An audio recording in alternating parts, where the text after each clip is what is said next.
자, 코인 핫뉴스 시간 돌아왔습니다. 오늘은 어떠한 악재성 뉴스들이 시장을 장악을 했는지 지금부터 한번 살펴보도록 할게요. 첫 번째, 떠들썩하죠. 코인네스트 대표가 긴급 체포가 됐다라는 뉴스 나왔고요. 두 번째 뉴스입니다. 일본 가상화폐 해외 송금 관련 규정을 정비를 한다라는 뉴스가 두 번째 뉴스고요. 세 번째는 이제 비탈릭 부테린 뉴스가 나왔는데 첫 번째 뉴스부터 한번 살펴보도록 할게요. 드디어 터질 게 터지지 않았느냐 이런 말들이 많아요. 코인네스트 대표가 긴급 체포가 됐습니다. 일단 지난달이었습니다. 지난달에 문제가 됐던 이제 거래소도 이제 세 곳이 이제 압수수색 들어갔었는데, 자, 그 중에 이제 들어갔던 이제 거래소 중 이제 코인네스트였죠. 실질적으로 이제 고객도 이제 횡령을 하면서 이제 장부 거래를 했다. 코인네스트 이제 대표와 임원진들이 법인 계좌에서 이제 고객들이 예치해 놓은 자금을 이제 개인 계좌로 이렇게 빼돌려 가지고 장부 거래를 했다.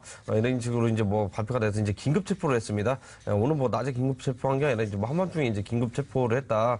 이렇게 이제 내용이 나왔었는데요. 시장에 이제 적용이 이제 오전 이상 거의 10시 이후에 이렇게 나왔었는데, 참 뭐랄까요. 전 세계 40건 안에 드는 이제 거래소고, 자, 우리나라로 치면 이제 5위 거래소인데, 사실 거래량도 많이 없습니다. 거래량도 많이 없는데, 자, 이런 거래소는 이제 문제가 되는 소지들도 많고, 거래가 이제 많이 없는 곳은, 적법하게, 강하게 이제, 규제 부분들 떠들려서, 이제 폐쇄 조치를 해야 되지 않나, 저는 이런 생각이 들고요. 당연히, 고객들이 이제 거래소를 믿고 이렇게 돈을 맡겼는데, 이런 부분들에서 이제 만약에 고객들은 이제 횡령을 하고 그러면, 다음부터는 이제 정말 멀쩡하고, 좀 이제 튼튼하게 이렇게 이끌어낸 중소거래소도 이제 피해를, 입을 가능성이 굉장히 높기 때문에, 오히려 강하게 좀 이제 처벌을 해야 되지 않나, 이렇게 생각을 하고요. 연대책임까지도 이제 지면서 이런 강하게 이제 들어가야 되지 않나, 자, 이런 생각이 듭니다.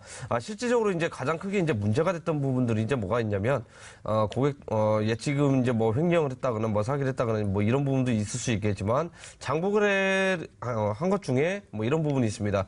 실질적으로 이제 거래소들이 이제 보유하고 있는 코인들은 없고, 단순히 이제 숫자만 이렇게 표시가 됐다라는 게 가장 이제 큰 문제가 되는데요.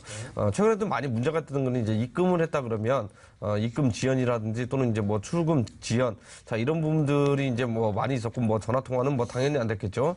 이런 부분들이 이제 문제가 돼서 당연하게 이렇게 나온 거 아니었나, 오랫동안 이제 준비를 한 것 같습니다. 자, 그렇기 때문에 이제 강하게 이제 큰 처벌을 이제 했으면 좋겠고요. 앞으로도 이런 거래소들은 중소거래소 굉장히 많이 나오고 있습니다. 자, 이것은 이제 관련 법이라든지 규제라든지 가이드라인이 안 잡혀 있기 때문에 오히려 이렇게 이제 문제가 될 소지가 이제 굉장히 높습니다. 하루빨리 이런 부분도 이제 굉장히 이제 크게 규제를 해가지고 오히려 이제 제3자 3차 피해가 이제 안 나오게끔 이렇게 조치를 취해야 되지 않나, 자, 이렇게 생각을 하고 있습니다. 네, 그래요. 일단은 조금 우리가 우려했던 부분들이 이제 슬슬 하나씩 터지지 않느냐 이렇게 보셔야 될 것 같은데, 글쎄요. 기사 내용에서는 코인네스트는 이러한 입장 발표를 했었습니다. 일단 거래소가 어느 정도의 코인들을 보유하고 있어야 되는 게 맞다라고 말을 했었는데, 그러면서 이러한 코인들을 다른 거래소에서 사오면서 고객도를 조금 사용을 했다. 이게 횡령이며 법대로 처벌을 받겠다라는 이러한 뉴스 기사들을 봤어요. 글쎄요, 모르겠습니다. 이 부분들은 법적인 문제들은요, 법을 집행하시는 경찰분들이나 검찰분들에서 판단을 하실 내용 같아요. 하지만 좀 이러한 뉴스들이 악재가 아닐까, 이렇게 말씀을 드려야 될 것 같습니다. 두 번째 뉴스 한번 살펴볼게요. 일본에서 이제 가상화폐 해외 송금 관련 규정을 정비를 한다라는 뉴스가 나왔어요. 이 부분들도 발목을 조금 잡을 수 있는 부분일 것 같아요. 자, 일단은 일본 같은 경우에는 이제 2017년도 이제 굉장히 이제 빠르게 먼저 이제 법제화시켰다, 이렇게 이제 보시면 될 것 같은데요. 작년에 이렇게 법을 이렇게 제정을 했는데, 결국에는 그 법대로 이제 가는 게 아니라 결국에는 잡음이 있고 이런 부분도 이제 수정을 하고 해서 이제 안전한 생태계를 이제 맞춰가는 게 이제 각종 규제고 또는 정책이고 법이라고 이렇게 보시면 되는데요. 그냥 법 하나만 정했다고 해가지고 그게 이제 평생 가거나 이제 그러지는 않습니다. 이제 문제가 되는 부분은 보완을 하고, 이런 부분도 이제 개정을 하는 건데, 자, 이제 문제는 이제 외국 외국환 거래법을 이제 만지기 시작했다라는 겁니다. 그 말은 자국 내에서 이렇게 뭐 거래를 하는 게 아니라 결국에는 이제 뭐 자본 유출이 이제 뭐 꽤 심각하다 이렇게 뭐 생각할 수 있고 그 다음에 이제 다른 나라 이제 거래소죠. 다른 나라 이제 거래소를 이용하다 보니까 이런 부분들 뭐 세금도 뭐 적법하게 안 내고 자 이렇게 이제 될 수 있으니까 이제 그게 이제 문제가 될 것 같으니까 이제 미연에 이제 차단을 하려고 이렇게 이제 뭐 간 것 같은데요. 일단 뭐 명목상은 이겁니다. 자금 세탁을 뭐 방지를 하고 자 이런 명목상 이제 먼저 갔는데요. 제한이 걸려 있습니다. 3천만 원. 하나로 거의 뭐 3억 원이 이제 가까운 이런 금액이 이상 만약에 이제 해외로 이렇게 반출된다 그러면 뭐 보고 의무화 자, 이런 부분도 이제, 그 법 개정을 이제 나선다고 합니다. 일종의 뭐 외국환 거래법이죠. 뭐, 일각에서는 뭐 이런 얘기들도 많이 나옵니다. 자국 내에서 이제 뭐 활성화시키려고 일부러 좀 이제 막는 거 아니냐. 이렇게 이제 뭐 말들도 많이 나오고 있는데요. 이걸 갖다가 이제 뭐 공산주의 체제 뭐 이렇게 가는 거 아니냐. 이렇게 이제 보고 있는 분들도 상대적으로 이제 많이 있다고 합니다. 뭐 사람들이 보고 있는 게 아니라 이제 뭐 언론에서 이렇게 많이 보고 있겠죠.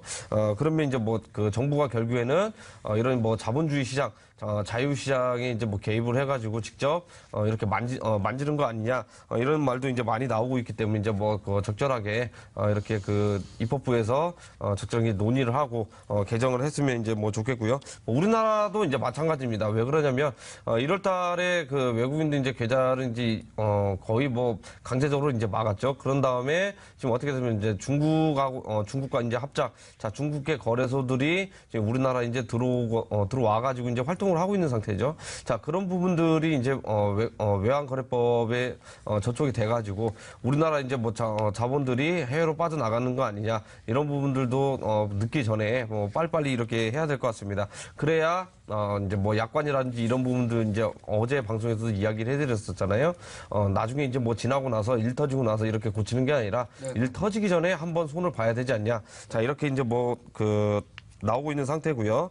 자, 일단은 뭐 그 개인 투자자들도 이제 잘 모르는 사람들도 많이 있습니다. 내가 과연 이제 얼마를 거래하는데 자, 이런 부분들이 이제 문제가 될 건지 이제 미연에 이제 차단할 수 있는 방법 중에 이제 하나가 되겠고요. 많은 금액을 이제 거래를 한다 그러면 당연히 뭐 나는 이제 뭐 개인 투자자인데 뭐 투자금이 많다. 자, 이런 분들은 이제 오인을 할 수 있기 때문에 일정 금액을 정해놓고 하면은 이제 좋을 것 같다. 이렇게 이제 뭐 말들이 나오고 있습니다.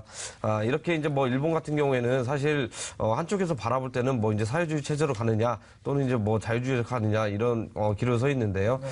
법으로 이렇게 개정을 하면서까지 생태계를 이제 안정화시키고 안정장치를 걸고 한다는 것 자체가 우리가 이제 좀 본받아야 되지 않겠냐. 자, 이런 생각이 들면서 일본 뭐 그 저희 나라도 빨리 문제가 터지기 전에 확실한 규제를 잡아놨으면 좋겠습니다. 네, 일단은 뭐 일본에서 저러한 조치들 글쎄요. 이러한 조치들 자체가 시장을 조금 안정화시키는 조치이지 않을까. 또는 혹자는 이렇게들 말들 합니다. 저러한 조치들로 인해서 자유롭게 이동이 못하는 상황들로 인해 뭐 가상화폐 시장이 조금 위축되지 않을까. 조금 의견이 반반으로 나눠진다 이렇게 말씀을 드려야 될 것 같은데 글쎄요. 어느 정도 규제들은 필요가 하다라고 말을 해야 될 것 같고요. 국가적인 부분들에서 규제 부분들 우리나라도 조금 먼저 앞서 나가는 모습을 보여줬으면 좋을 것 같습니다. 자, 이렇게 해서 두 번째 뉴스 알아봤고요. 이제 세 번째 뉴스 한번 봐야 될 것 같아요. 네, 비탈릭 부테린 블록체인 본질은 역시나 마찬가지로 좀 자율성이지 않을까. 네, 3자 검열에 대해서 거부를 했다라는 뉴스가 나왔어요. 네, 오늘 뭐 마지막 이제 기조연설로 이렇게 나와서 정말 이제 의미 있는 이야기들을 이제 많이 하고 갔습니다. 비록 이렇게 뭐 저희가 이제 뭐 방송 중에 이렇게 이야기해드리는 거지만 아신 분들은 뭐 다 아실만한 이제 내용입니다. 그 중에서 이제 뭐 제일 이제 우리 중요하다 싶은 키포인트를 이제 몇 개 잡아보냐면요. 자, 이제 블록체인 분산장부라고 하는 것은 결국에 이제 제3자 검열을 이렇게 하지 말라는 뜻에서 이제 생태계가 원활하게 이제 갈 수 있다 이렇게 이제 이야기를 이제 했는데요. 블록체인은 이제 결국에는 이제 뭐 효율성 때문에 이제 뭐 쓰는 게 아니라 결국에는 이제 자유시장이죠. 자유시장 때 이렇게 정부라든지 또는 이제 뭐 공기관 단체 자 이런 부분들에서 이제 검열을 피하기 위한 이런 거라고 이제 뭐 보시면 될 것 같은데요. 네. 자 기존에 지금 현재 저희가 이제 쓰고 있는 시스템은 정부라든지 뭐 은행 관련 단체들 해서 이제 거래 장부를 이제 볼 수 있는 건데 자 이러한 블록체인 기술을 이용하다 보면은 뭐예요? 상관도 없는 제3자죠. 뭐 다tum 아직금도 뭐 이익주민 형이라도 될 수 있고 뭐 가족이 될 수 있고 전 세계 여러 사람들이 직접 이제 그 장부를 이제 보기 때문에 절대로 뭐 해킹이라든지 또는 이제 뭐 거짓말을 할 수 없는 자 그러한 구조가 돼 있기 때문에 정부가 개입을 해서는 시장을 이렇게 그 혼란을 시킬 수 있다. 네. 자 그렇기 때문에 이렇게 이야기를 했고요. 그 다음에 제일 중요한 부분들이 있습니다. 뭐 이제 블록체인 제일 중요한 부분들은 지금 현재 뭐 그 확장성이 많이 안 되고 있는 상태죠. 확장성이 이제 어느 정도 이제 크게 돼야 자 이런 부분들이 이제 뭐 저렴한 수수료야. 그다음에 이제 트랜잭션 이제 처리량 이런 부분들이 이제 굉장히 늘어날 건데 이런 부분들을 이제 보완하고자 이제 나온 또 이제 기술들이 있죠. 어떠한 기술들이 있냐면 뭐 샤딩이라든지 또는 뭐 플라즈마 캐시. 자, 이런 부분들이 이제 뭐 대안이 될 수 있다. 지금 현재, 기술이라든지 현재 상태를 놓고 보면, 자, 이러한 기술들이 이제 대안이 될 수 있다. 이런 부분들이 이제 이야기를 했고요. 그렇다고 해가지고 이제 뭐 비탈리 부테린이 이제 이야기했는데, 다른 기술을 또 이제 뭐 안 좋다. 이렇게 뭐 그 까내린 건 아니라, 다른 기술들도 이런 데서 이제 뭐 적용을 시키면, 당연히 뭐 수용도 하고, 좋은 것은 뭐 할 수 있다. 뭐 이렇게 이제 이야기를 했고, 이런 부분들이 바로 이제 뭐 확장성 아닐까요? 결국엔 이제 이더리움 플랫폼을 이용을 해가지고 뭐 이제 관련 기술들이 이렇게 많이 나왔는데 그런 부분들 단점을 보완해서 나온 코인, 그다음에 이 코인을 단점을 보완을 해서 나온 코인 여러 개 이제 많이 있습니다. 그렇기 때문에 이더리움이 이제 뭐 이제 비트코인보다 각광을 받고 있다 이렇게 뭐 이야기들이 이제 많이 나오고 있는데요. 그다음에 또 이제 호재가 될 만한 이야기가 또 있습니다. 기존에 이제 뭐 이더리움 같은 경우는 이제 포우 방식이죠. 이제 포우 방식 이제 프루프 오브 이제 그 워크인데 채굴 방식입니다. 우제한 이제 채굴업자죠. 이더리움 이제 그 채굴기를 이제 이렇게 신제품을 이제 나왔는데, 자, 이런 부분들이 이제 뭐, 포스 방식, 발행량 제한을, 이렇게 뭐 주장을 했습니다. 1억 2천만 개 정도, 이렇게 이제 발행량 이제 제한을 했는데, 지금 현재 뭐 9천 개 이상이 좀 이렇게 나왔는데, 뭐 3, 4천 개 정도 이제 남았죠. 만약에 이제 발행량으로 이렇게 한정을 한다 그러면, 이런 부분들은 이더리움 같은 경우는 굉장히 크게, 엄청난 이제 호재로 이제 작용을 하면서, 가격적 부분들이 상승을 시키고요. 그 다음에 이제 가치 부분에서 엄청나게 월등하게 올라간다.